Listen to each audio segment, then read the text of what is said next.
معاذ ابن جبل رضی اللہ تعالیٰ عنہ، حضرت معاذ ابن جبل معروف انصاری صحابی ہیں، یہ بھی نوٹ کریے انصاری ہے، قریشی نہیں ہے۔ آپ رضی اللہ تعالیٰ عنہ کے والد کا نام جبل بن عمر اور والدہ کا نام ہند بنت سہل تھا، یہ بھی نوٹ کر لیں۔ آپ رضی اللہ عنہ کا تعلق انصار کے مشہور قبیلے خزرج سے تھا۔ یہ معاذ ابن جبل جو ہے نا خزرج قبیلے سے، یہ نوٹ کر لیں کیونکہ یہ سوال اسی کتاب سے ہے تو ہو سکتا ہے یہاں سے ہو، تو یہ خزرج قبیلہ جو ان کا قبیلہ تھا نا یہ بھی نوٹ کر کہ اوس سے نہیں تھے بلکہ خزرج سے تھے۔ ہجرت مدینہ سے پہلے یثرب کے کچھ لوگوں نے مکہ مکرمہ جا کر نبی علیہ السلام کے ہاتھ پر بیعت کی، تو ان میں یہ نوجوان صحابی معاذ ابن جبل بھی شامل تھے۔ ہجرت کے بعد نبی علیہ السلام نے مہاجرین اور انصار کے درمیان مواخات کا رشتہ کام کیا، تو آپ رضی اللہ تعالیٰ عنہ کو حضرت عبداللہ بن مسعود کا بھائی قرار دیا۔ انتہائی اہم سوال ہے، مواخات میں معاذ ابن جبل کس کے بھائی تھے؟ جی جی ہلو ہلو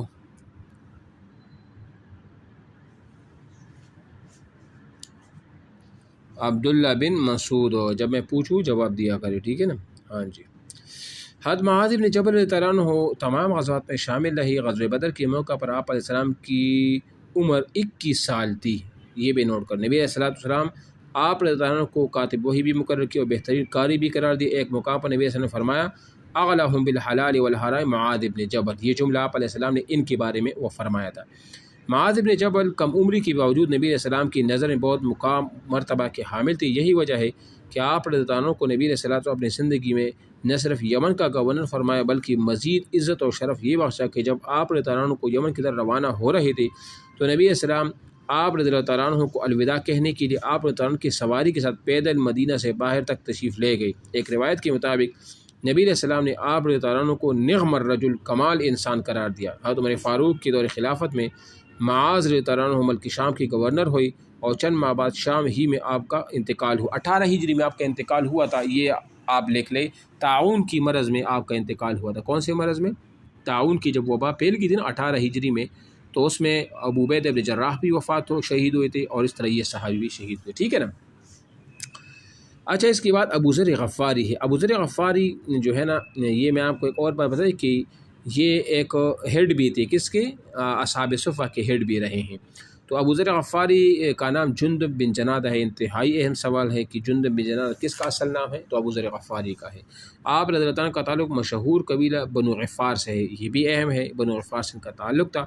آپ رضی اللہ عنہ اپنی بہادری، حق گوئی اور دوراندیشی، اس کو مسیح السلام بھی کہتے ہیں، ٹھیک ہے، ممتاز فرد تھے۔ ایک روز آپ کو نبی علیہ السلام کی بعثت کی خبر ملی تو آپ رضی اللہ عنہ نبی علیہ السلام سے ملاقات کے لیے مکہ پہنچ گئی۔ آپ صلی اللہ علیہ وسلم سے ملاقات ہوئی اور قرآن کریم کی تلاوت سنی تو فوراً مسلمان ہو گئے۔ وہاں جا کر قوم کو دین کی دعوت دینے لگے، چنانچہ رفتہ رفتہ سارا قبیلہ بنو غفار وہ مسلمان ہو گیا۔ حضرت ابو ذر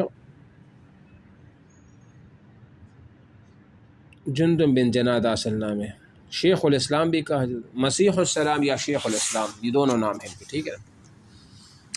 حضرت ابو ذر غفاری نہایت عبادت گزار متقی تھے۔ آپ رضی اللہ تعالیٰ عنہ مال، دولت اور دنیا داری سے دور بھاگتے تھے۔ قبیلے کے نمایاں فرد ہونے کے باوجود طمع، لالچ اور حوث پرستی سے دور تھے۔ دین اسلام ہی آپ رضی اللہ تعالیٰ عنہ کی زندگی کا اوڑھنا اور بچھونا تھا۔ نبی علیہ السلام نے آپ رضی اللہ تعالیٰ عنہ کے متعلق پیشن گوئی فرمائی دی کہ صحرا میں فوت ہوں گے۔ اگر یہ سوال آ جائے نا کہ نبی علیہ السلام نے کس کے بارے میں ارشاد فرمایا تھا کہ وہ صحرا میں فوت ہوں گے، تو وہ ابو ذر غفاری کے بارے میں تھے، اور مسلمانوں کی ایک جماعت خود بخود ان کے پاس پہنچ جائے گی۔ چنانچہ خلیفہ حضرت عثمان غنی کی دور خلافت میں مدینہ منورہ سے باہر ایک جگہ ربضہ میں مقیم تھے کہ موت کا وقت آ گیا۔ صحرا میں ان کے ہمراہ ان کی زوجہ محترمہ تھی، لیکن حضرت ابو ذر غفاری کو نبی علیہ السلام کی پیشن گوئی پر کامل یقین تھا۔ اچانک وہاں مسلمانوں کی ایک چھوٹی سی جماعت آ گئی جس میں عبداللہ بن مسعود بھی شامل تھے۔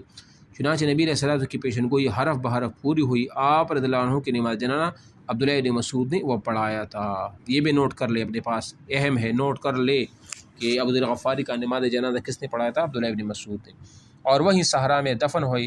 حضرت ابو ذر غفاری نے سے 281 احادیث مروی ہے، اس کو بھی آپ انڈر لائن کر کے لکھ لو کہ 281 احادیث سے مروی ابو ذر غفاری سے۔ اصل نام ان کا تھا جندب بن جنادہ تھا، ٹھیک ہے نا۔ اس کے بعد یہ ہے نا حضرت سلمان فارسی رضی اللہ عنہ، حضرت سلمان فارسی کا تعلق ایران کے شہر اصفہان سے تھا. جو اصفہان سے ہے نا، اس کو نوٹ کر لیں. ان کے والد علاقے کے زمیندار تھے. آبائی مذہب مجوسیت تھا. اگر یہ سوال آ جائے کہ سلمان فارسی کا پہلا مذہب کون سا تھا، تو وہ مجوسیت تھا. لیکن دین حق کی تلاش میں تھے، چنانچہ اسی تلاش میں مدینہ پہنچ گئی اور وہاں نبی علیہ الصلوۃ والسلام سے ملاقات ہوئی تو اسلام کی حقانیت ان کے دل میں پیدا ہوئی اور اسلام قبول کر لیا. حضرت سلمان فارسی غزوہ بدر، احد اور تمام غزوات میں حصہ لیا. غزوہ خندق، غزوہ احزاب مسلمانوں کے لیے بڑی آزمائش کا موقع تھا. کفار مکہ کے ساتھ مدینہ منورہ کی یہودی اور کچھ دیگر قبائل نے مل کر مسلمانوں کو نیست و نابود کرنے کے لیے 10,000 کا عظیم لشکر تیار کیا. یعنی جنگ خندق میں مسلمانوں کی تعداد 3,000، کافروں کی تعداد 10,000، جس میں مشرکین مکہ کی ٹوٹل تعداد 4,000 تھی اور باقی 6,000 ان کے حامی تھے. ٹھیک ہے نا، سمجھ آ رہی میری بات؟ مسلمانوں کو خبر ملی تو مدینہ منورہ کے دفاع کی فکر لاحق ہوئی. نبی علیہ السلام نے مجلس مشاورت منعقد کی اور تمام صحابہ کرام نے اپنے تجربے اور فہم فراست کے مطابق رائے دی. اس موقع پر حضرت سلمان رضی اللہ تعالیٰ عنہ نے مدینہ منورہ کی خندق کود کر اپنا بچاؤ کرانے کی رائے دی. یہ طریقہ عربوں کے لیے نیا تھا، لیکن نبی علیہ السلام نے پسند فرمایا اور اسی پر عمل کرنے کا حکم دیا. یہ منصوبہ نہایت کامیاب رہا. اللہ تعالیٰ نے مسلمانوں کو دشمنوں کی شر سے محفوظ رکھا. نبی علیہ السلام نے حضرت سلمان فارسی سے بے حد محبت کرتے تھے. آپ صلی اللہ علیہ وسلم کا فرمان ہے، سلمان ہمارے اہل بیت میں سے. حضرت سلمان رضی اللہ تعالیٰ عنہ خلافت ابی بکر اور عمر فاروق اور عثمان غنی کے عہد میں ان حضرات کے ساتھ رہے. جب مسلمانوں کو دولت اور ثروت اور سہولیات سے فائدہ اٹھانے کا موقع ملا تو آپ رضی اللہ تعالیٰ عنہ گوشہ نشینی کی زندگی گزارنے لگے. آپ رضی اللہ تعالیٰ عنہ کو 4 سے 6,000 تک سالانہ عطیات مل رہے تھے، مگر وہ سب تقسیم کر دیتے اور خود محنت اور مشقت سے اپنی روزی کماتے. حضرت علی نے اپنے دور خلافت میں سلمان کو مدائن کا گورنر مقرر کیا. ابھی وہاں پہنچے چند ہفتے ہوئے تھے کہ 33 ہجری میں آپ کا انتقال ہوا. تو یہ ان کا انتقال جو 33 ہجری میں ہوا تھا نا، انتہائی اہم سوال ہے، اس کو آپ اپنے پاس نوٹ کر لیں. اب مشق پر آ جائیں. سوال نمبر الف،